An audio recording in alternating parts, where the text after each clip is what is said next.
to FANSPLAINED, a media criticism podcast with Ryan and Em. I'm Ryan. And I'm Em. This week, we're continuing our deep dive exploration series into the MCU with the continuation of Phase 1 and Iron Man 2. Iron Man 2 is the first direct sequel within the MCU and is still the third official release in the universe, preceding 2 following origin movies, or 3 if you're watching a release order rather than chronologically as we are. As a result, 2010's Iron Man 2 has a number of returning talent beyond actors, and feels in many ways the continuation it was designed to be. There are, however, a number of changes, character shifts, and the expansion of the universe, as well as the changing of the guard behind the scenes that also give it a different feeling for both better and worse. As Iron Man 2, was released in 2010, it is the first MCU film to be set in the same year of its release, though it continues the trend of the MCU moving away from period films for the time being. Iron Man 2, released in 2010, is a sequel to Iron Man from 2008 and The Incredible Hulk, in terms of release order. We had not even gotten to additional Avengers films beyond this, such as Thor that would follow and Captain America that would round out the origin tales that leading us into the crossover film. Clearly, this is due to the huge and surprise success of Iron Man, and perhaps wanting to continue to establish a trademark household name character before attempting to try the same again with Thor and Steve Rogers, though this is purely conjecture. I don't know whether or not that was the reason why they moved to a direct sequel before finishing out all their solos. I think it was purely because the first Iron Man was such a huge success and people wanted more. So they were like, okay, we're going to strike while the iron's hot. I just realized what I did there. Funny. The film experienced a number of changes in terms of staff, though many of the benchmarks that had made Iron Man so successful remained, namely Favreau and Robert Downey Jr. The film avoided much of the drama of subsequent releases, like we talked about in Captain Marvel. Mm-hmm. Aside from the changing of actors from Terrence Howard to John Cheadle. We'll give Cheadle his own nod when we get to acting, but the contract negotiations that led to the recasting here sound like a huge mess that could have easily dragged down the reputation of the film and of the studio in general. On one end, it looked simply like artistic differences, and on the other, motivated by a wish to change contract terms. According to Terrence Howard during an NPR appearance in 2008, he said, "Apparently the contracts that we write and sign aren't worth the paper they're printed on sometimes. Promises aren't kept, and good faith negotiations aren't always held up." However, in 2013, Howard's viewpoint on the matter had changed. In an interview with Bravo, as covered by The Hollywood Reporter, Howard effectively claimed that he had been sabotaged. He said, "It turns out that the person I helped become Iron Man, when it was time to re-up for the second one, took the money that was supposed to go to me and pushed me out. They came to me for the second and said, we'll give you 1/8 of what we contractually had for you because we think the second one will be successful with or without you. And I called my friend that I helped get the first job and he didn't call me back for 3 months." However, despite this, Howard also claimed that his relationship with Robert Downey Jr. was, quote, "Oh, I love him." So you're claiming on one hand that Robert Downey Jr. basically stole your money without saying his name directly. Yeah. But then people will ask you about him directly by name. No, I love him. Also, are we sure that he's the one who actually got Robert Downey Jr. this job? I don't know. That's what he says.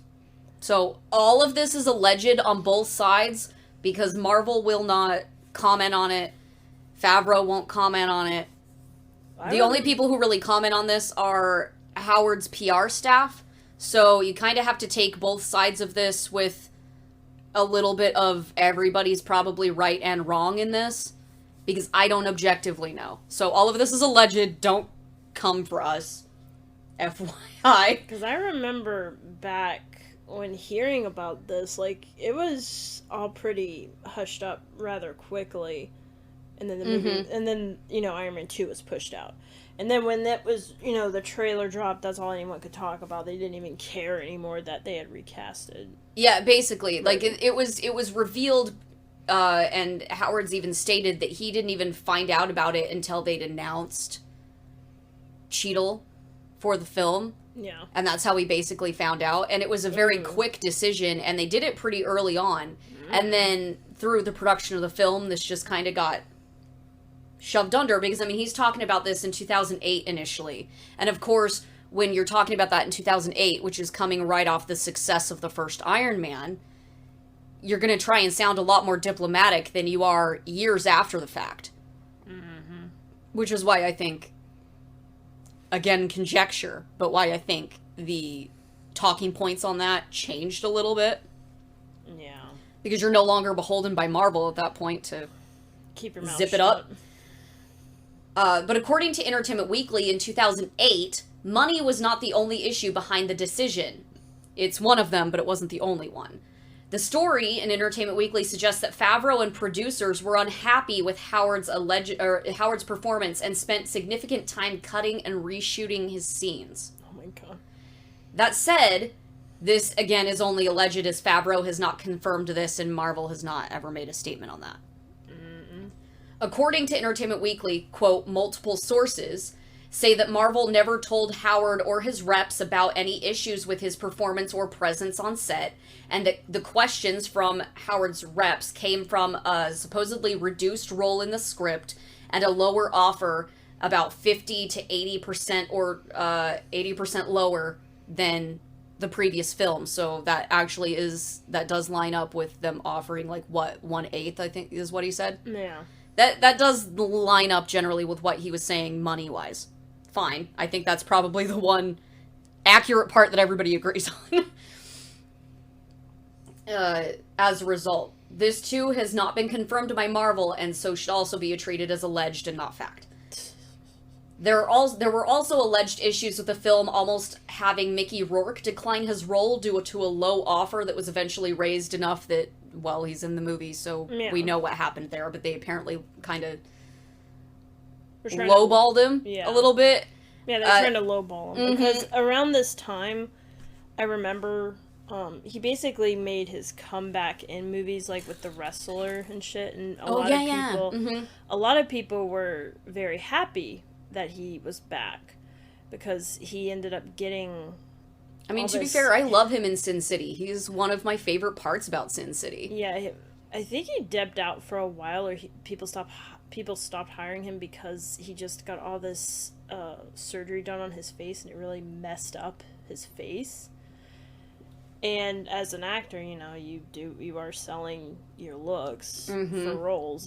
I mean, that's just how it goes. Or at least your look as a brand, right? Yeah. And, unfortunately, it's like singers who have to go in for, like, throat surgery or whatever, and then they don't sound like themselves anymore. Because they've literally just been singing themselves into that condition. But yeah, like, Rourke came back, was making this big comeback during The Wrestler, and I really think that's when he was offered the role by Robert Downey Jr., because he was like, yeah, welcome back, man, I'm doing this movie, you want to be in it with me? At least that's what I remember. That's really cute, though. So it's really adorable that I love that they both had their comebacks with Iron Man, and they buddied up on it. Like, Rourke is honestly one of my favorite parts of this movie. I have a lot of favorite parts of this movie, despite there being some issues with it, and again, we'll get to that when we get to acting, but... Yeah, I'm not surprised that they lowballed him, and, again, Robert Downey Jr. is probably the one behind it who was like, no, give him more money, you guys can afford it. See, and I find that really odd, because this is the first time we hear of this, but not the last time we hear about Robert Downey Jr. doing, like, contract negotiations for his co-stars. So I find it very odd that the accusation would be that Robert Downey Jr. was just after Terrence Howard's money. No, I don't. When he clearly hasn't had that as a motivation for anybody else. No, if anything, he's been working to get everybody else the money that they, he feels they're entitled to. The irony when later MCU says that Tony has not been doing that for anybody else. I was about to say it's very Tony Stark of him to negotiate on behalf of his co-stars, and yet later none of them get paid. So do we blame Tony for that, or do we blame Pepper for that? Because she is the CEO now. I'm blaming Pepper for that, frankly. Then you pair these issues with Samuel L. Jackson's contract negotiations getting squared away. There were big issues there because like we talked about last episode, he didn't initially have a contract signed at all when he did Iron Man. He thought, like, they all thought it was just going to be a one and done. Yeah. And then they wanted him to return for stuff, and they were trying to get contract negotiations squared away, and that one was just a back and forth, and there was a point when, like, he didn't even know if he was going to come back as Nick Fury, because it was just such a mess. So, really, all of the production trivia for this movie is mostly just everyone's weird contract negotiations. Pretty much. So, with all that said, Iron Man 2 did still retain a number of talent, and we see Jon Favreau return to direct the sequel. Robert Downey Jr. does get a story nod for this film. I couldn't find like an actual credit for it, but when I was reading up on it, they said that the story was directly by Favreau and Robert Downey Jr. So somebody was at least giving him a nod for story credit there, even if he still doesn't get the writing credit for any of the improv he's doing. Yeah. Which, I mean, he should have gotten that on the first movie. He still deserves it, yeah. The sequel was devised by Robert Downey Jr. and Favreau together, and then they brought in Justin Theroux for the screenplay, and this is due to Robert Downey Jr.'s work with Theroux on Tropic Thunder, and Theroux also wrote Tropic Thunder. He co-wrote Zoolander 2 with Ben Stiller. He also did an unaired pilot for HBO with Ben Stiller. He's done very little writing, oddly, beyond these few things, but he's very well known as an actor in his own right. Yeah. Oddly enough. So Theroux has a storied history with Hollywood. I already talked about Zoolander. He also has a bit part as a DJ in both the Zoolander films. And he's had key roles in American Psycho, Mulholland Drive, Parks and Recreation, The Legend of Lucy Keys, which I don't expect a lot of people to remember, but we've watched that. Because it's one of those spooky Lifetime movies that I've always liked watching. Yeah, I know you love them. And he's also had, like, really small roles in both Star Wars The Last Jedi. He's in the casino scene with Rose and Finn. He's the guy they're actually looking for, or the one they think they're it's been a long time since I've watched that sequence in the film. So he's either the guy they think they're looking for, or the one they are actually looking for, and then get duped by DJ. Either way, he's the guy they're looking for at one point in the movie. The code breaker. The code breaker. And he also has a weird bit part in Joker, where he plays like an actor, and it's in the background on the TV or whatever. He was also in the Girl on the Train. Yeah.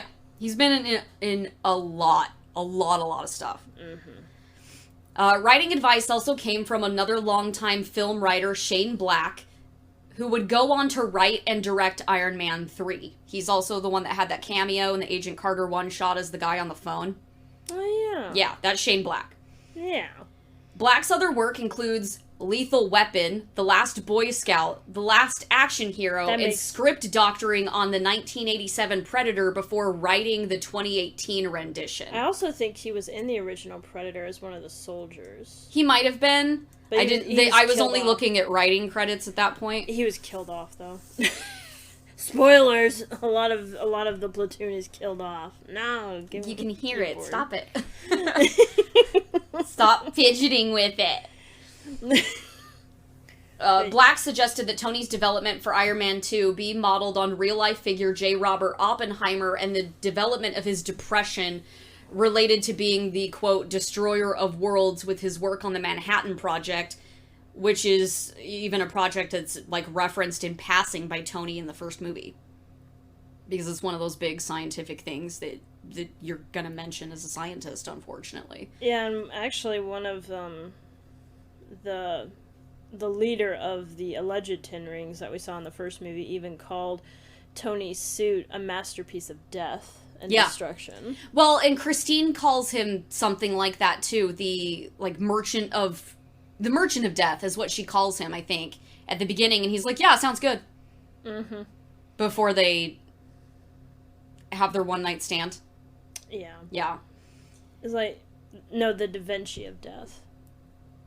Well, you've been the Da Vinci of your time. They also call you, like, it's something like that. It's like two different things that they reference there in context. Yeah, the Da Vinci of our time. He says, well, that's absurd, I don't paint. And she's like, what about the Merchant of Dez? Like, that sounds better. Yeah, that's what it was.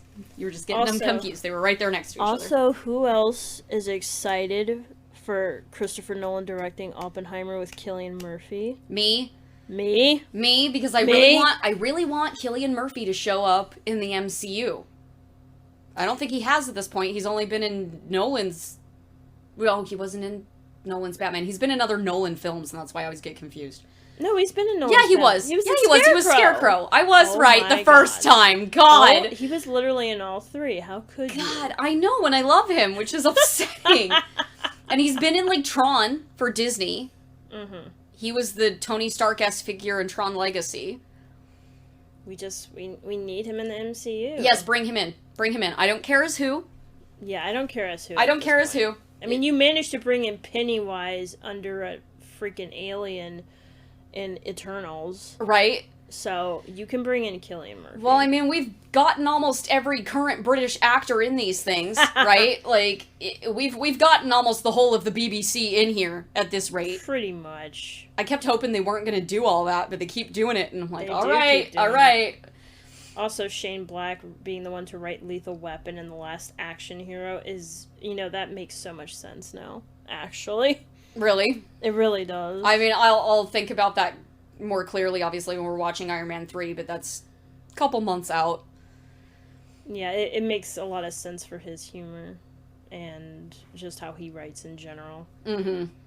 I mean, I thought it was funny that he did script work on the first Predator and then went on to do, like, I don't know if it's a full reboot. I never watched it. I knew he was involved at some point in the original Predator, and then I knew he went on to do his own thing, which I think might be a reboot / sequel thing. I'm not sure what it is. I'm just calling it the 2018 rendition because it is that, at least.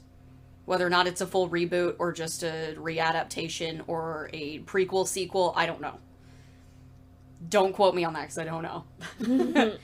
However, we can see shades of that arc, actually, with the Oppenheimer stuff, with the story arc that we ultimately get for Tony, which is one of the few films from here on out that, in my personal opinion anyway, manages to balance the character's previously learned humility with his continued issues with his hubris and recklessness.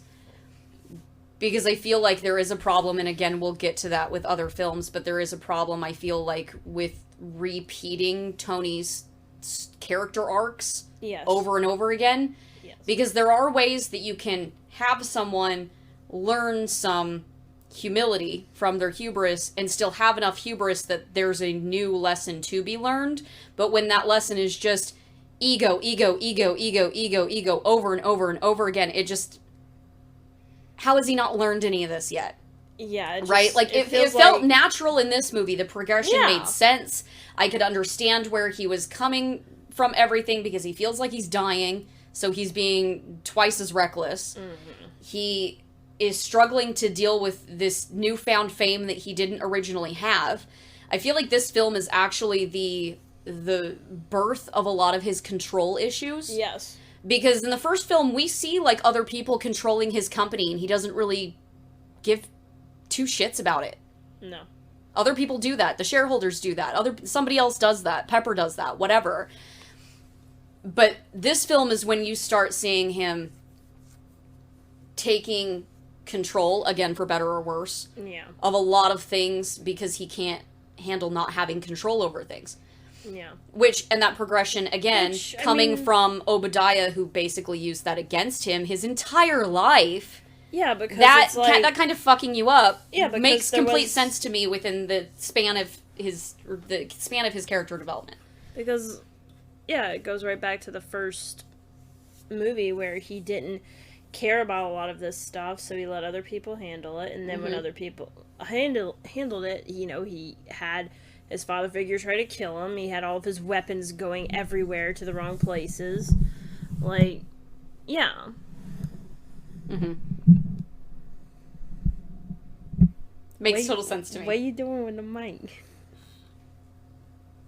What? I can't help it. Don't do it right into the microphone. I can't help it. Your shit. I can't help it. Your fucking futon wants to squeak. Oh, it wasn't the squeaking, madam. What was it? What's that? What? This, Now you're doing it. that noise. Well, now you're doing it, not me. Well, now everybody can hear it. Hello, everybody. But yeah, its control issues can be traced right back there. Also, all this other stuff that he never had any control over, like he didn't get to say goodbye to his parents. He lost his parents. That was beyond his control. He hasn't really been able to control how people react to him or treat him. Which, again, Tony, this is why you needed a therapist. Oh, so badly. So badly. So badly. However, the end credits scene of Iron Man 2, which leads us directly into Thor, even though chronologically The Incredible Hulk technically follows Iron Man 2 and kind of happens semi-concurrently with it, is shot with the same lenses as Thor was and is actually directed by Kenneth Branagh, so that it feels more like the rest of Thor. Mm-hmm. Since that was the film that was supposed to come out next, because we'd already gotten The Incredible Hulk, just timing-wise, it actually fits after the sequel that it was made right before. Some of the timing here makes absolutely no sense, but The Incredible Hulk technically fits in, during, and after Iron Man 2. Yeah, if you even count it as still technically canon, because some parts of it are and some parts of it aren't. It's because they overlap. Mm-hmm. That's why they overlap. Parts of it do, That's all you had to say. Well, parts of it do, and not all of it does. Parts of it do. Well, actually. So, the summary for Iron Man 2 is, in fact, what we perceive as one of Iron Man 2's problems, in that it is a little over-convoluted, a little overstuffed, and not quite long enough to justify how much stuff it's actually trying to do. Yeah, they made within one movie. They made the mistake that Spider-Man 3 did, in that they tried to do way too much in one movie. Still better than Spider-Man 3, though. Yes. Would argue. I actually enjoy this movie. I don't really enjoy Spider-Man 3 that much unless I'm making fun of dancing Peter. Right, so Iron Man 2 shows us the immediate fallout and media coverage of Stark's previous revelation that he is Iron Man, with news spreading all over the international sphere, reaching out to even Russia. Here we're introduced to Ivan Vanko, son of Anton Vanko, who was a prior partner of Howard Stark. Vanko has an equally brilliant mind to Stark, a generational gift handed from father to son in a similar fashion as Howard to Tony. Vanko is on the verge of figuring out Stark's arc reactor technology because his father helped design it. Yeah. We find that out from the beginning of the movie. Yes. Where the rest of the world seems to be falling short. Stark, meanwhile, is dragged into court, with the U.S. Senate wanting him to hand over the Iron Man suit as a dangerous weapon that should be in the hands of the military. Stark disagrees, arguing with Senator Stern and U.S. military weapons manufacturer Justin Hammer of Hammer Industries. Hammer is slipped in to basically fill the position Stark abandoned as the weapons expert and provider for the military. Hacking into the video footage meant to show him and Iron Man as a danger, Stark displays multiple failures in these endeavors to recreate the suit and walks away from the proceedings a supposedly free man and superhero. However, Stark is hiding a secret. The arc reactor he created to save his life and keep the shrapnel out of his heart is now killing him with increasing blood toxicity from the palladium in the core of the reactor. Having tried all known other options, this leads Stark to assume he's dying, and thus pushes him into reckless and reactionary choices, such as driving his own race car in Monaco, a spot on his tour of opening up the Stark Expo to other creators, inventors, and scientists, a first since 1974. Following Stark and company with Pepper as the company's new CEO is an intern named Natalie Rushman. A secret is exposed here in Monaco, however. Ivan Vanko is not only able to recreate the arc reactor technology, but is using it to power weaponry of his own design. Vanko slash Whiplash, though he is never officially called this, attacks Stark with the public watching, shattering the perception of the technology being failed or out of the reach of anyone else. Vanko is caught and tossed into prison, but this doesn't last long. Wanting to show up Stark with technology based on his designs rather than anything original, Justin Hammer helps Vanko to escape and, quote, hires him to make his Iron Man clones work. Meanwhile, Stark continues to spiral, getting into a drunken fight at his own birthday party with Rhodey, in which Rhodey leaves with the Mark II Iron Man suit, meaning the old Iron Man suit that isn't being used. Yeah. Or even several Iron Man suits prior to the one Tony's currently using. It hadn't even been painted. Mark II is the same one we see from the first movie at the end of it, where Yeah. we see Rhodey, I'll be back for you, or whatever it is he says. They, like, pan over to it and mention, next time, that's what it was. They pan over to it, they mention it, it's the same suit. Theoretically, it's not the same suit, but it's the, quote, same suit. Yeah. Anyway, so Rhodey leaves with the Iron Man suit and hands it over to the Air Force. Stark is waylaid by Nick Fury in the aftermath, during which Rushman is revealed to be Natasha Romanoff, or the Black Widow, working alongside Fury for S.H.I.E.L.D., using her position in Stark Industries as a cover to assess Stark for Fury's Avengers initiative. Fury reveals that Howard Stark had been a founding member of S.H.I.E.L.D. and had been partners with Vanko's father before having him deported due to shady business dealings. In line with Tony giving up weapons manufacturing, Fury also reveals that Howard had been in line to move into the energy industry, leaving that as his intended legacy instead, though Stark had not survived to see it happen. Mm-hmm. In the belongings of Howard's left behind by Fury, Stark discovers a secret film left behind by his father, leading him to discovering what this had actually meant. The Expo had been designed as a blueprint for a new element, one Howard was limited by technology and was unable to make. Tony, however, succeeds in finding a replacement for the palladium that is poisoning him. However... So you could basically say his dad saved his life even after death. Yeah, you could. Mm-hmm.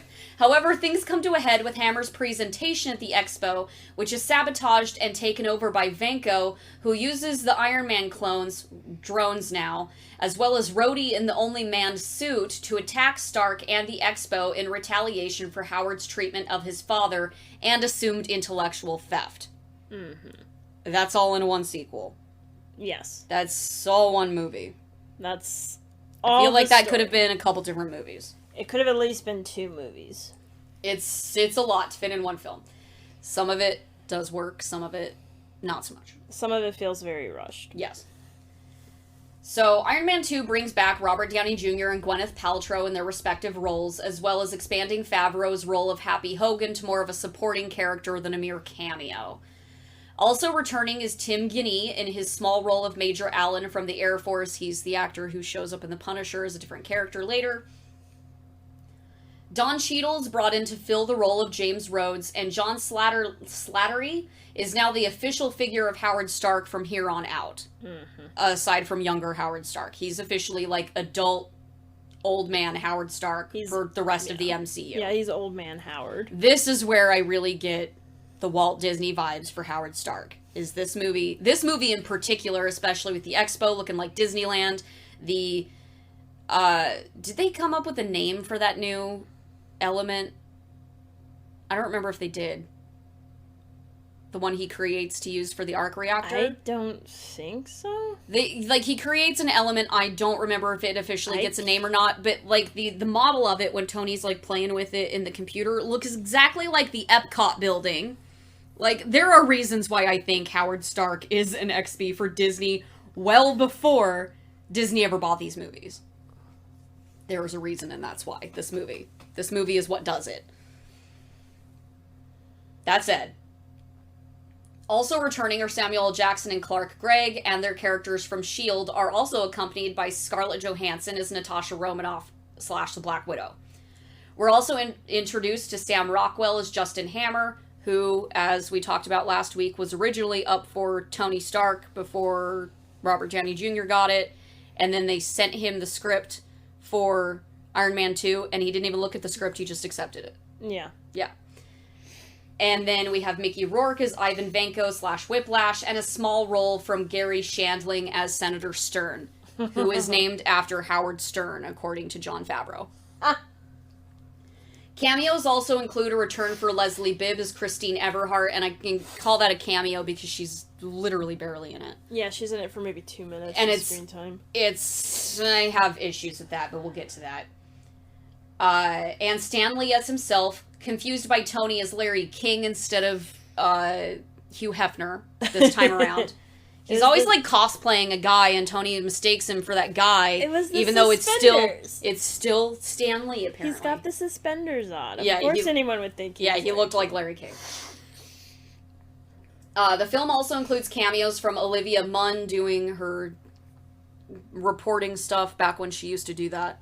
Yeah, when she was on The Daily Show. Mm-hmm. Kate Mara, Bill O'Reilly as himself, Christiane Amanpour, who's also another newscaster. Yes. Elon Musk also as himself. He's the guy that's like, oh, I invented like this jet in Monaco, and Tony's just like, yeah, great, we'll talk about it, and then walks away.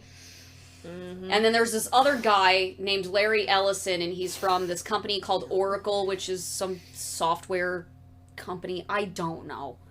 I only know Elon because nobody ever stops talking about Elon.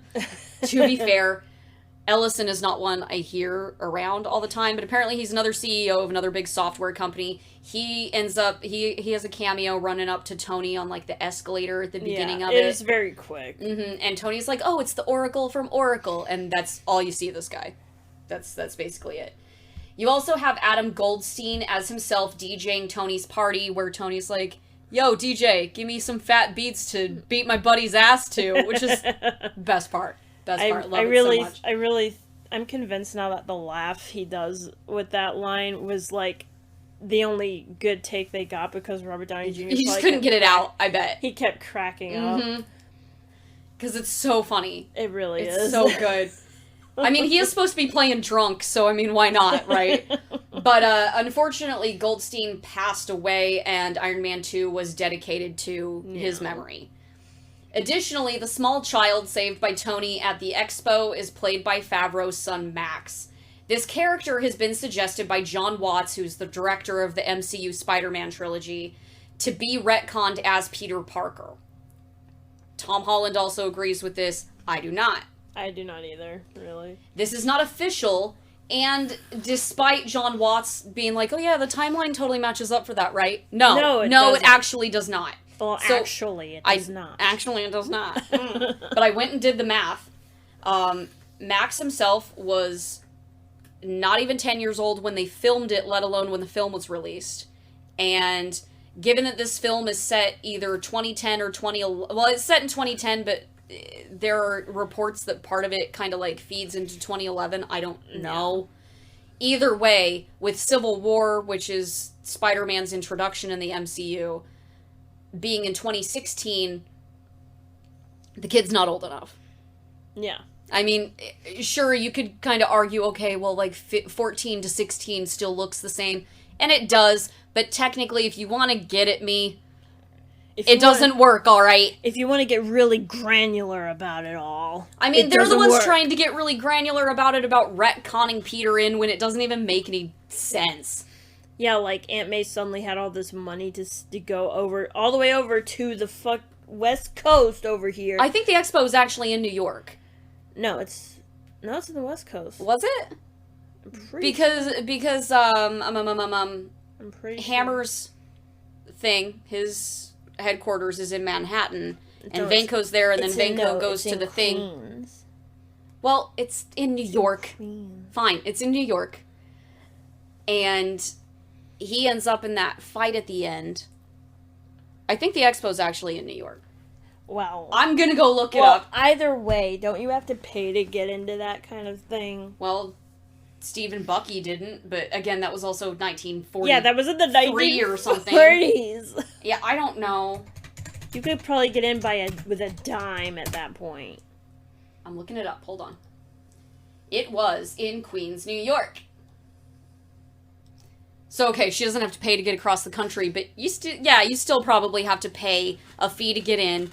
You can't tell me that Peter at 10 years old or whatever you have to pay. is like old enough to have some kind of like You have to pay for multiple ride days. to get into the expo or has anything to show at the expo. Yeah. Like, it doesn't make any sense to me whatsoever. Yeah, you have to pay, like, for days to be there, like a pass. Yeah, like, it's probably like a convention. Disney World. Yeah, it's probably like a convention. And it's designed to look like Disney World. So yeah, I'm sure that thing cost money by 2010 versus 1940 something. I mean, they had to find a means to pay for it. Yeah, with all of Tony Stark's WCW Nitro Girls. Yeah. Or Dallas Cowboy cheerleaders. Whatever you want to call them, it's effectively the same thing. They're the Iron Maidens. I find that... God, I find it really funny that, like, the sequence that they open up the expo with Howard talking about, like, science revolutionizing everything. He's, like, talking about how people won't need to work and we'll, like, do everything with science. And it's like, okay, Marvel, where's my check, though? Money, please. Money, please. Money, please. I don't want to work. Damn. Please. Money would be great. But yeah, like, I find the irony of that when this is clearly a thing you definitely have to pay to get into. Yeah. Mm-hmm. Because that thing has, like, limited seating for the presentations and stuff. Yeah. If it's just the expo walking around, that's one thing. But, like, the actual presentations and stuff, guarantee that stuff is, like, exclusive and special or whatever. Socialites. It's all controlled by socialites. I know we're harping on this a bit much, but it really, when you break it down, it really makes no sense. Well, and they're getting real granular to try and retcon this in to make a ha-ha funny moment when it's not. Just leave it alone. It's fine. No. I don't need, like, some random kid to have been Peter Quill before he disappears in 1988. Yeah. Either, so, like, it's fine. It's fine. Just leave it. I get that Peter lives in New York. I get it. Yeah. It's fine. You don't need to make it him. Honestly, it's better if you just keep it as a random kid that Tony saved. I like that. I still like that much better, especially since all the Spider-Man movies have that too. Yeah. Especially the Andrew Garfield one, where he has that little kid that comes up at the end of Spider-Man. Yeah, it's at the end of the movie with Rhino, and the kid's like trying to fight against him, and then Peter comes in. Yeah, I mean, we'll get to this because we'll do those Spider-Man movies too, but it was actually one of the most Spider-Man scenes. It's so adorable. It's one of the most Spider-Man scenes they've ever done. Oh. It's so cute, but yet, like, I like it better when it's just the hero saving a random kid. I don't need every random person in the background to be somebody. Connected. Like, the only person I really am like, oh, okay, is Peter Quill's grandma. Because it's literally the same actress, and if you want to explain that away, fine. Fine by me. If you want to say that, like, that officer in Avengers that's played by Enver is, you know, like, the grandson of Peggy Carter or something, great, go for it. I don't care. Yeah, whatever, those things are fine to me, but like this just gets a little, it's too much. We don't need that. That pushes it into that kind of like awkward prequel territory where they have to like, they feel like they have to explain literally every little thing that ever happened. Yeah, and it's irritating. So we don't subscribe to this, whether or not it's official. We're not going to subscribe to this. Mm-hmm. That's just where we land on that one. So there are other things that were done for, like, the acting roles in this movie. Rourke visited a prison in Moscow to get a feel for how he should play Ivan. Mm-hmm. And he's the one who also suggested multiple design choices for Ivan, such as the tattoos, the gold teeth, and the bird. The bird was his idea. Of course the bird was his idea. It was also his idea to have his character, like, speak half of his lines in Russian, because he felt that was more authentic, which makes sense to me. Yeah. The only thing I really feel like we missed out on with Ivan, for the most part, is we had no interaction between him and Natasha. Yeah. And that part upsets me. I get it, because they were still really feeling out Natasha, and you can tell. Yeah. They really did not know what they were doing with Nat. They really didn't know. And you can kind of tell... You can also tell that Scarlett Johansson was doing the same thing. She was trying to get a feel for this character. Mm-hmm. And I still think she did a good job considering it's the first time we've ever actually had a live-action Black Widow. Mm-hmm. Well, Emily Blunt was almost Black Widow, but ended up having a scheduling conflict with Gulliver's Travels, which I don't even remember. Oh my god. Yeah, that's why she gave up Black Widow. That's the one with Jack Black in it. Oh my lord. But yeah, that's why she isn't Black Widow. Oh my and god. And ScarJo did a lot of, like, prep to try and get the role, hoping that it would, like, convince them to hire her for it. Because she was researching different Marvel characters to see who she could play, just in case she didn't get this. And one of them even included Wasp. Ooh. But before she went in for, like, the audition, she even dyed her hair red, hoping that it would just kind of nudge them in her direction. Yeah. When she did it. But also, she made some interesting comments on her character when she was doing promo for Black Widow, which is a pseudo-prequel, pseudo-sequel, kind of both a little bit, where she noted that Iron Man 2 had a, like, hypersexualization of Natasha. I don't disagree with her on that. It is actually one of my, like, it wasn't really as necessary as they did it. Whatever. I mean, you could claim it was fan servicey, and sure, I can see how people would see it that way, but it does kind of...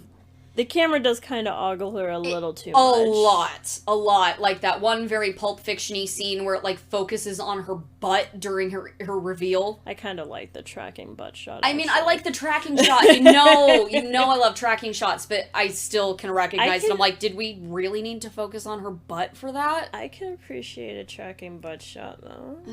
But, I mean, it does it a lot. They do it with Happy in the car. Tony talks about her like she's an object. To be fair, in later movies, we get tracking butt shots with the dudes, too. Mm-hmm. It's not just Natasha. Well, to be fair, she also said she thought maybe at the time that it might have felt like a compliment even to Natasha because she's kind of feeling her way around stuff. Makes sense to me.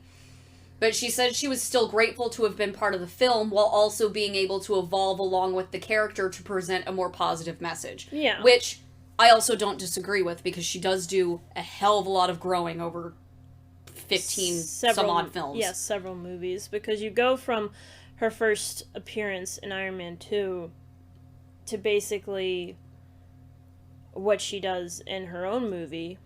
And yeah, she has definitely evolved as a character. We actually see her more as a fully fleshed out person.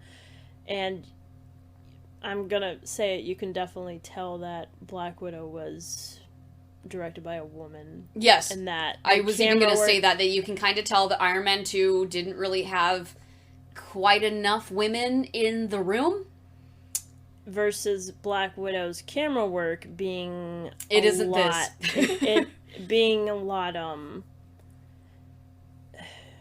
there is such it's a thing. It's far less male gazy. Yeah, there is such a thing as the male gaze with camera work, and there is also the female gaze with camera work. Mm-hmm. And you can tell the difference, especially when, like, Black Widow would not have had a scene where she's undressing in the back of the car and Happy's, like, staring at her while he's driving. I'm just like, I get that this is kind of, like, the casual sexism is kind of the point, too. Fine. But this one kind of amps it up from Iron Man 1. And I was going to get into this with story, but I'll get into it now because it kind of fits where we're going with this. But they do the same thing, almost even worse, with Pepper. Yeah. Because on the one hand, at the very end of the movie, you start getting a Pepper who's a lot like she was in the first movie, where she's capable, she's taking charge of things. Mm-hmm. But most of this movie is just her screaming at Robert Downey Jr. Yeah, she's screaming or she's screaming or she's yelling at him or she's lecturing him. They act like there's a relationship there that isn't even established until they kiss at the end of the movie. By which time it feels forced and weird. Like, I know people don't like it when you say that a character is nagging another character, but it really does come across like she's nagging him constantly. It does, especially when she's acting like she's in a relationship that they have not established that they're in. Yeah. And there's this really odd thing that Robert Downey Jr. stated about Tony's progression in this movie, where he stated with IGN that Tony's alcoholism, I call this 2.0 because he used to be, party kid extraordinaire. He said that this stemmed from his increasing age, the revelation of him being Iron Man and all the stress of that, and then, quote, Pepper getting a boyfriend. Which, what? Was that in the plans beforehand? Because she definitely does not have that. Yeah. I think in fact, it feels more like Pepper's jealous of Tony potentially looking at anybody else. It feels like it was reversed. And she kind of lays a lot of that on Natasha when Natasha is equally getting, objectified constantly by everybody in the room. Pretty much.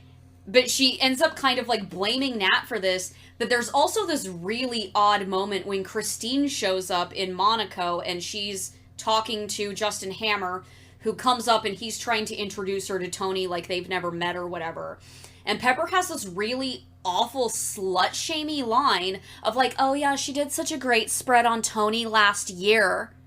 And I'm like, wow, Pepper, that was really uncalled for. Yeah.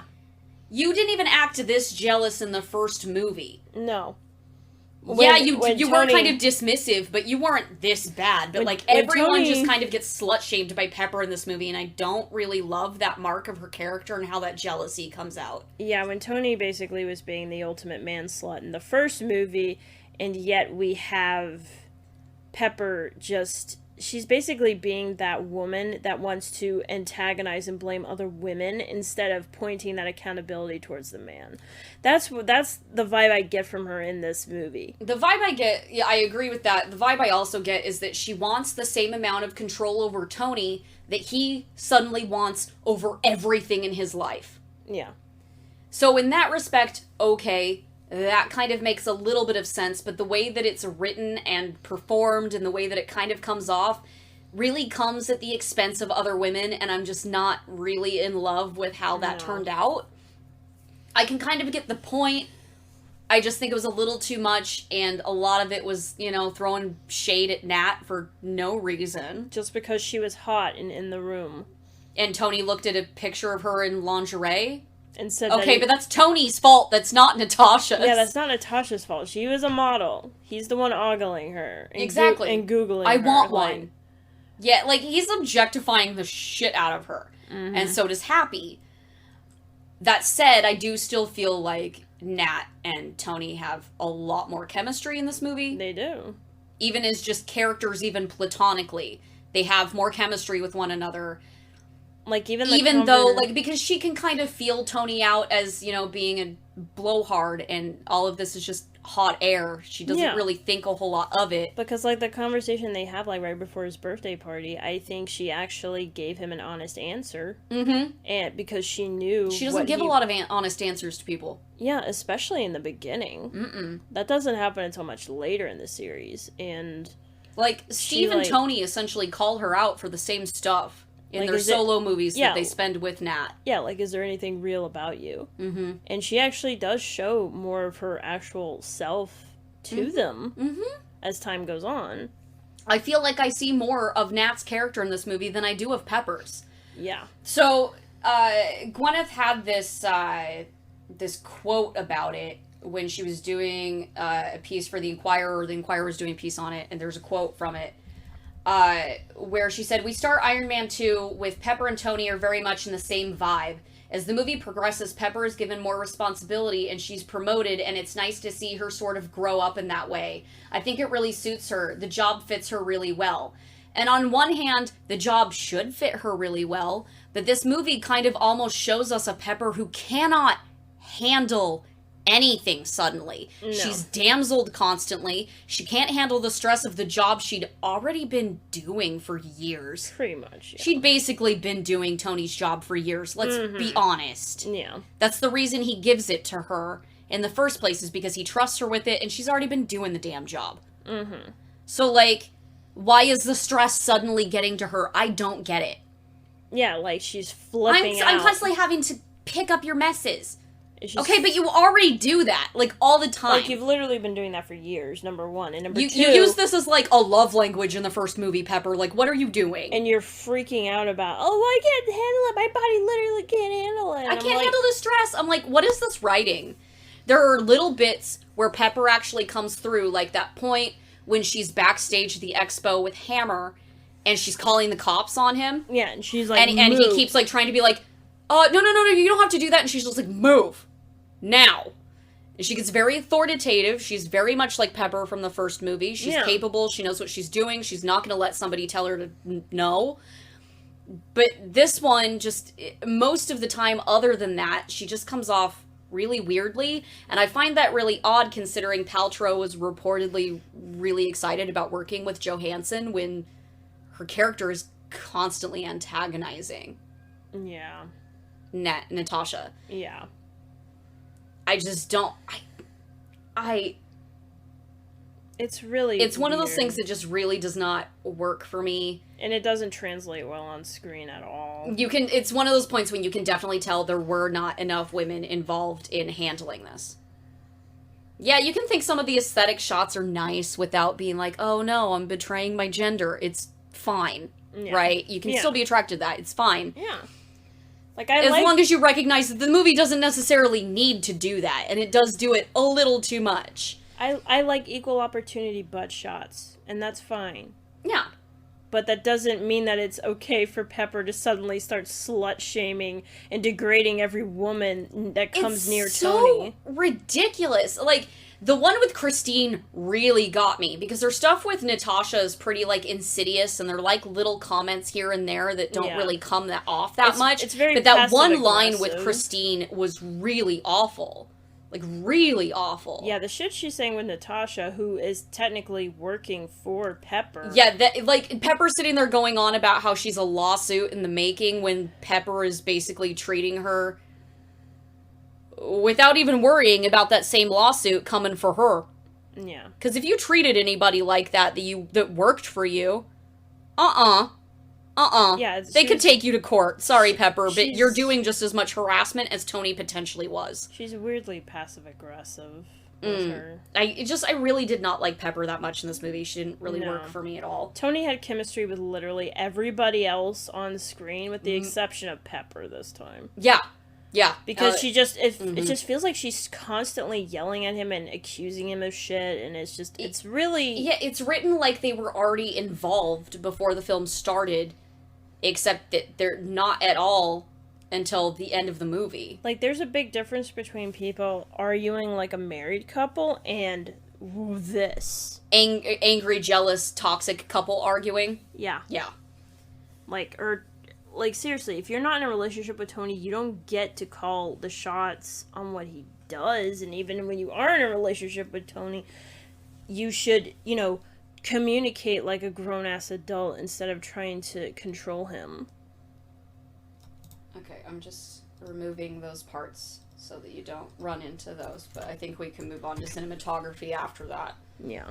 I mean, I basically said what I needed to. Pepper sucks in this movie. Yeah, I don't know if it's Paltrow's fault or the writing or both. I don't know. But it did not work for me. It's one of the few things in this movie that really just grates on me. Yeah, it was bad. More so every time I watch it. It just irks me even more. Yeah.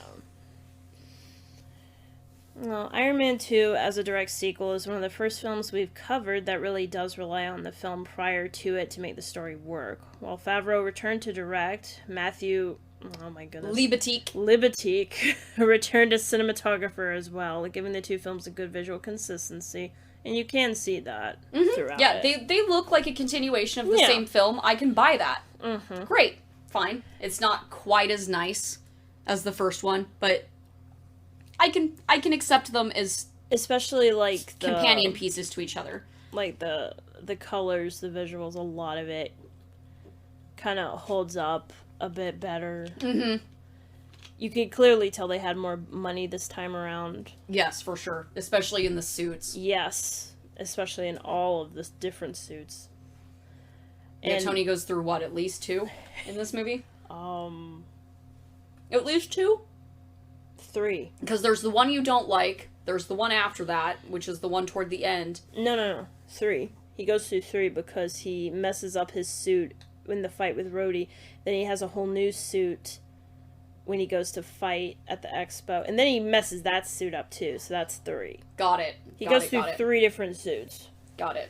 Yeah, there's the one you definitely don't like, though, that's in the with all the Monaco with all the scene. ribbing. Mm-hmm. I've never liked the look of that suit. I'm sorry.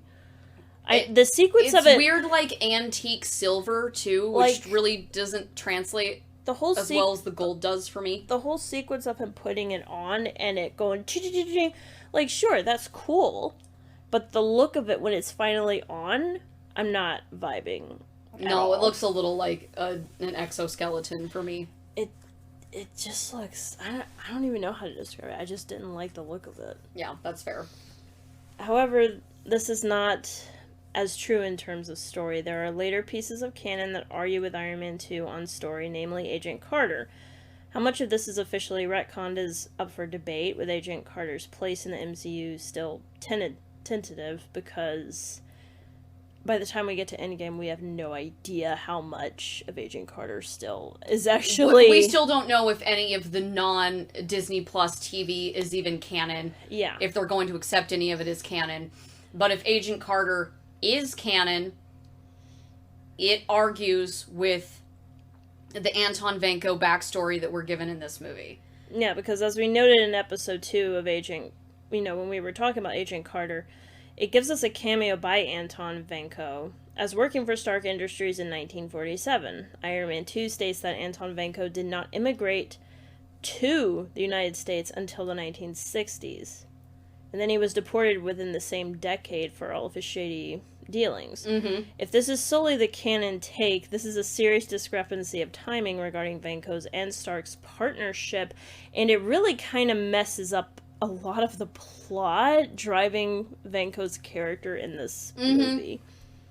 Like, I can accept if you want to take the Agent Carter story where he's been there since 47 and then was deported in the 60s for the same reasons. I can fully accept that. But, again, it depends on whether or not you accept Agent Carter as canon at all. And if you don't, then this isn't even an issue. Yeah. But if you do... that's not even a minor discrepancy. That's huge. Because they were trying to frame Vanko's story in this movie along with the Cold War, not World War II. And also him, like, having a connection to Leviathan, which is, like, the Russian Hydra. Yeah. Which, I mean, to be fair, we will get into this with later films, as to not spoil it right now. But if he does have connections to Hydra, that would make a lot of sense for what we're introduced to in this movie. Yeah. Certain characters, certain ways they act, certain decisions by certain parties would make sense. I would buy it a little more for Justin Hammer, but fine, whatever. But again, I feel like they really hadn't thought through a lot of their, like, Russian end of spying stuff at this point, because I'm sure that this would even argue with, like, later Black Widow canon. I'm sure it does somewhere. We haven't gotten there to rewatch all of it yet, but I'm sure that there's probably other discrepancies in there. I mean, we've gone on about how the founding of S.H.I.E.L.D. doesn't make any damn sense either. Yeah, because we never see it. We just talk about it a lot. I mean, this is the first film that officially establishes Howard as a founding member of S.H.I.E.L.D. Yeah. They did that well before we even got Agent Carter. Mm-hmm. That part of it doesn't really argue with Agent Carter. It's just that Agent Carter kind of argues with... every bit of Marvel canon tends to argue with each other about how S.H.I.E.L.D. is supposed to work. Because we've only ever seen stuff that takes place before it's made, and then see... after it's made, and then after it's dismantled. We never see when it was made, or in the very early days after it was made. That's the one period of time we've never actually seen of S.H.I.E.L.D., and it's just everything else is basically we have to go by word of mouth with this. Yeah, I think all we see ever are those flashback scenes in that part of Agents of S.H.I.E.L.D. we haven't watched yet. It's like Robert's Rebellion all over again. We hear all these other people talk about it, we never see it. Well, unfortunately, we do see part of Robert's Rebellion, and it's kind of Well, I mean... that's not for today, but... we'll get to that. We'll get there, too. Someday. Bleh. There's a lot of V's in this name. Ivan Vanko Was alluded to as an Easter egg in Iron Man, which we covered in the last episode with the Whiplash call signs, but he is a combination of Whiplash and the Crimson Dynamo. We also noted last episode as well that Stain, I almost called him Stan, was intended to be a sequel villain before he was developed into the original antagonist. In an interview in 2007, Favreau stated, "I look at Mandarin more like how in Star Wars you had the Emperor, but Darth Vader is the guy you want to see fight. Then you work your way to the time when lightning bolts are shooting out of the fingers and all that stuff could happen. But you can't have what happened in Return of the Jedi happen in The New Hope. You just can't do it," which is so funny considering how integral he has been to the creation of The Mandalorian. Mm-hmm. Mm-hmm. Mm-hmm.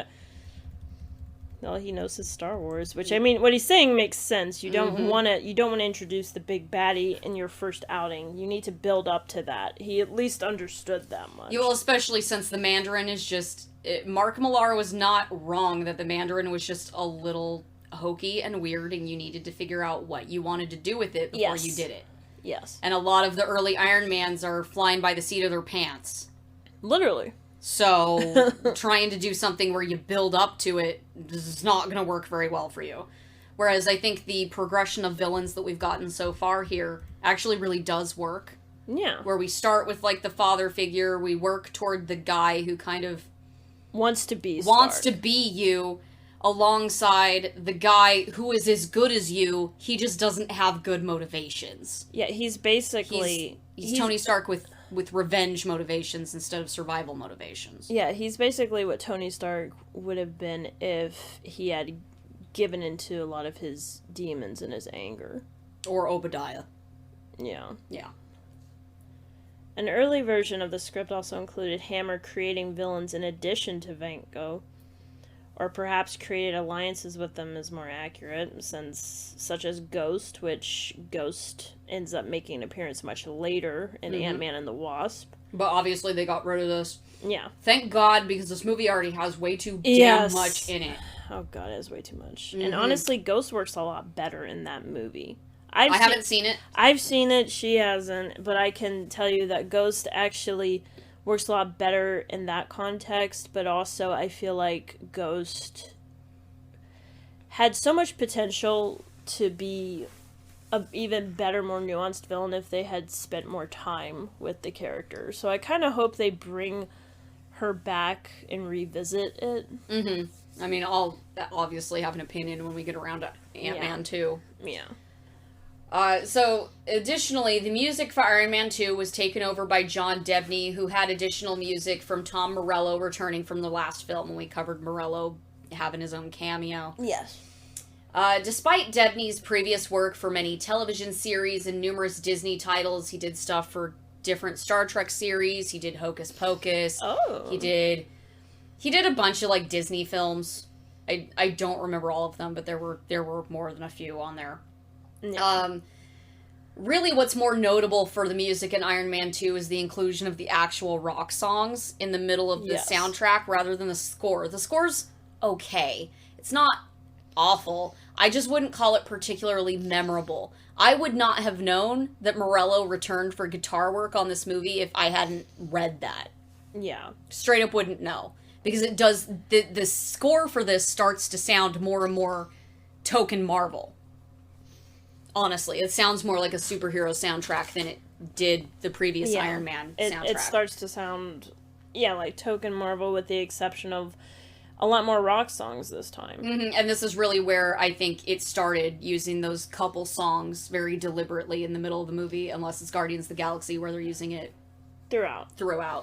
And this is one of the only ones that does use them very frequently throughout. Though I do think the choice of the songs and the usage of them was pretty well placed. Oh yeah, no, I have no beef with that. I actually find it notable. It works really well for me. It's just not the same story vehicle that Guardians has. Yeah, and honestly, if it was, it would start to feel like too much of a shtick at that point. Yeah, well, I think in terms of this movie, it's really just comprised of a bunch of songs that Tony himself would listen to, so it makes sense that they would be in his movie. 100%. Whereas the Guardians is clearly, Peter just going through his mother's mixtape. Yeah, they're very specific, different story purposes, and I appreciate that they're different story purposes. Yeah. So, artists include The Clash, Queen, Daft Punk, Tupac, the Beastie Boys, and AC/DC. The soundtrack, not the score, but the soundtrack album for Iron Man 2 literally is just like a 10-something-ish song mixtape of just greatest AC/DC hits, despite the fact that only 2 of those songs on that whole album actually appear in the film. So, all that said, what would be your final rating for Iron Man 2? Probably a 3.5. Out of 5. Out of 5? Yeah. Because the thing is that I loved the first Iron Man, and while going back and rewatching this, I realized that I like certain parts of it quite a bit. Especially that one scene during the big battle of the expo, where Rhodey and Tony are in that Japanese garden, and the sakura blossoms are flowing around them, and they're in their mecha suits. The one part of it that actually feels like the mecha anime it's clearly based on. Oh god, it's so shonen. It's so shonen anime at that point that I'm like, I love it. You could put any Gundam theme song over the top of that fight, and it would work. Yes, you could. I did actually. I pulled up the G Gundam opening. And it fits so well, this whole movie, actually. Yeah, it does. Worked really, really well. I'd probably give it a 4. I'm a little more forgiving. Mostly because I love the shitlord characters in this movie, and I love them to death. You do. I love Whiplash. I love everything about this villain. I do agree that I wish we'd gotten more of him. But I do feel like he kind of avoids that later Marvel token boring villain thing that they have there dragging around in the middle where... I mean, the thing that Ivan definitely has going for him is that he definitely feels dangerous. Oh, yeah. This is again one of the gorier movies with, like, the bodies hanging behind him. Like, you literally have him... blood on his hands. Vocally snap someone's neck. Oh, yeah, you can actually hear it, which, again, very rare for these kinds of movies. Like, again, pretty bloodless, all things considered, but this one is... definitely a little more violent, visceral in its violence. Despite that, it doesn't have a lot of blood, but it does have quite the body count. Yeah, and Vanko definitely comes off as effective. He is scary. Yeah, I love it. He's scary. He's intimidating. He's actually dangerous. I love that we get the effect of Justin Hammer essentially being this weird combination of Elon Musk and Donald Trump. Yeah, where he's not really doing a lot of his own work. And he's getting in the middle of stuff that he's just not good at, not prepared for, not savvy enough to really understand. And he's talking down to this guy like he's both a child, despite the fact that he'd wanted to hire Vanko for his smarts in the first place. And everything he makes breaks or doesn't work properly. The ex-wife. My bunker buster. The ex-wife. Pew, pew. Like... ridiculous. The guy is terrible. He's a modern day Edison. Awful. Awful. But I love him. He is such a shitlord, and I love Justin Hammer to death. Love him. But also I agree that, like, if Sam Rockwell had actually played Tony Stark, this movie wouldn't have worked. No. He works as Justin Hammer so well. Yeah, he would not have... Tony is absolutely Robert Downey Jr.'s character, and Sam Rockwell's a very good actor. Like, I'm not discrediting that. He's honestly great in other roles, but Tony Stark is not a role that suited him. No. At all. No, I get vibes from that a lot, like Tom Hiddleston's screen test for Thor, which I have watched, and it's a lot. And that gives me similar vibes to Nick Cage trying out for Superman. It would have been real weird. Would have been real weird. But I really do like the secondary characters we get in this, even if they don't live up to their full potential. Yeah. I do really dislike a lot of the weird, dated, slut-shamey stuff in this, and Pepper's character in general. Yeah. But there are other little things in this movie that I really adore. That whole Pulp Fiction-esque sequence in the donut shop. Yeah, and Love it. And Sam Jackson, Robert Downey Jr. just trading barbs, and Fury really just reading Tony for filth the whole time. I love that. And that whole scene where we actually get the real Howard Stark this time, who is a different actor from the dude who just did the filler footage from the first movie. Yes. We get that tape where he's actually confessing all the stuff that he couldn't say to Tony when he was alive, which is upsetting. Like, why couldn't you tell your son this to his face? What the hell? It's very upsetting. But that scene still makes me tear up a little bit, because I'm like, ugh. Yeah, because he's like, my greatest creation has and always will be you. There are a lot of things about this movie, more things that I like about this movie than I dislike, which is why I give it a 4, and I'm a little more forgiving about it. But I do recognize that there are parts of it that really don't work. I give it a 3.5 because, there's a lot of character instances, namely Pepper, that irritate me to the point to where it just really, really kind of ruins her character for me. Mm-hmm. It definitely does not make me ship Tony Pepper at all. No, I don't know absolutely not. I don't buy the chemistry by the end of it at all. Yeah, no, I don't understand how this turned into a ride or die ship for people, aside from Marvel just pushing it like they try to push all of their shitty fucking ships down our throat. Calm down. I'm just saying, I'm not a fan of WandaVision. I know you're not. I'm gonna bring that up. We're gonna get into a lot of these other because that's the thing. A lot of their token romances that they just kind of shoehorn into the movie are kind of. A lot of them do not work. The worst part of a lot of the movies. Yeah, and that's why I have so much irritation at this, because by this point I'm really tired of them forcing these romances that do not work. That suck. They don't have any chemistry. I feel like they had more chemistry in the first film. They don't have any development either. Mm-mm. No, why is it always Natasha that seems to be the one that gets the better development with her co-stars? Right? She has more chemistry with literally everyone else except Bruce. Fuck. Oh, we'll get to that later too. We will get to that later. My other points stand that, yes, the score is not nearly as good or as memorable. Mm-mm. There's just too much in the damn movie. Yeah, there's too much in the story. The story is trying to do too much and not focus on what it does really well. Mm-hmm. And with how just it felt, the previous movie just had a much more concise narrative. Mm-hmm. It felt it was tighter. I didn't really feel any lag in there. Mm-mm. This movie feels like it kind of goes off on tangents. It doesn't know really what direction it's going in until we snap back to Tony, and then we snap back here. And I had to keep writing "meanwhile" over and over again in the summary, and I could just tell I'm like, this is too convoluted, because I have to keep going. Meanwhile, so and so. Meanwhile, so and so. I'm like, there's too much in this. That's again I think that's always been my problem with this movie.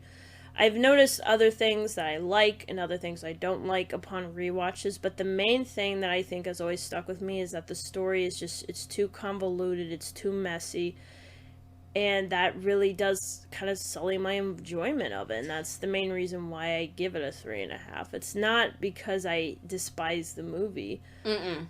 And a 3.5 is still a pretty decent score, all things considered. Yeah, and I mean, again, this is like, I think, the third time I've watched it, and I've even rediscovered stuff that I actually like about it. But that story, man, that story is just, it's trying to do way too much. Mm-hmm. Way too much. Well, and we think that about this one. Next week's gonna be a lot. Yeah. So, thanks for listening to this episode of FANSPLAINED. If you enjoy what we do, consider donating on Ko-fi. Everything we make goes right back into the production quality of the show. We appreciate all of our subscribers and everything you do, and we're thankful for anything from Hulk smashing that like button to your questions and comments on each episode, and especially sharing the show with your friends. FANSPLAINED is a weekly media criticism and deep dive podcast, and we are still currently working our way through the chronological order of the Marvel Cinematic Universe. Next week, we'll be looking at The Incredible Hulk and The Consultant one-shot.